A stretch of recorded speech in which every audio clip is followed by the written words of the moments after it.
रियासती वजीर पूनम प्रभाकर ने कहा कि तेलंगाना हुकूमत की जानिब से मुस्तकबिल में अंजाम दिए जाने वाले प्रोग्रामों के लिए ज़ात पात पर मुबनी मरदमशुमारी का सर्वे एक रोड मैप साबित होगा। वज़ीर आला रेवंत रेड्डी की जानिब से तेलंगाना कानून साज असम्बली में ज़ात पात की सर्वे रिपोर्ट पेश किए जाने के बाद रिपोर्ट पर मुबाहिस में हिस्सा लेते हुए रियासती वजीर पूनम प्रभाकर ने कहा कि 1931 में मुकम्मल रिपोर्ट नहीं है।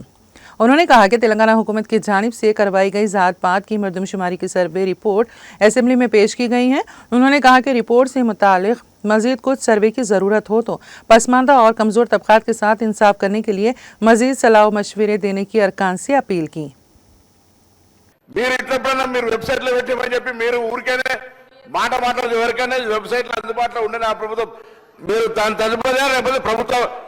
ఆనాడు అధికారులు ఉన్న అధికారులు కదా స్టేట్మెంట్ ఇప్పేది ఎప్పుడైనా ఎస్కేఎస్ సర్వే పబ్లిక్ డొమైన్ లా చట్టబద్ధత కలిగి ఉండేదా దాని గురించి మాట్లాడేటువంటి సందర్భం అవసరం లేదా 2011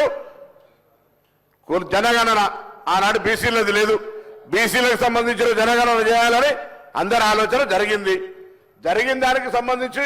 సర్వేలు సహకరించకుండా దీని గురించి మాట్లాడితే దానికి అర్థమే లేదు నేనేమంటున్నా ఎవరైనా ఒకవేళ ఆయా వారి గౌరవ ముఖ్యమంత్రి ఆనాడు అభిప్రాయం చెప్పుంటే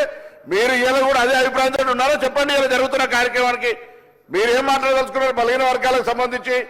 మీరు ఎస్కేఎస్ సర్వే చేసిన అన్నారు ఏం మార్పులు తెచ్చినారు ఏం స్కీమ్స్ తీసుకొచ్చినారు ఎవరికి బలహీన వర్గాలకు న్యాయం జరిగే కార్యక్రమం తీసుకున్నారు మీరు ఇలా మేము కమిటీ చైర్మన్ ఉత్తమ్ కుమార్ రెడ్డి గారి గురించి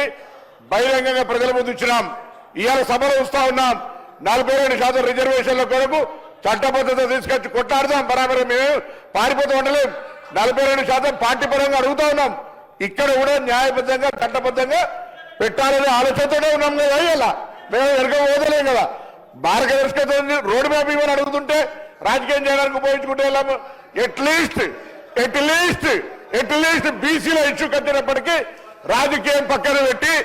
చారిత్రాత్మకంగా వచ్చినటువంటి సర్వే మార్గదర్శకత్వాన్ని చూపెట్టండి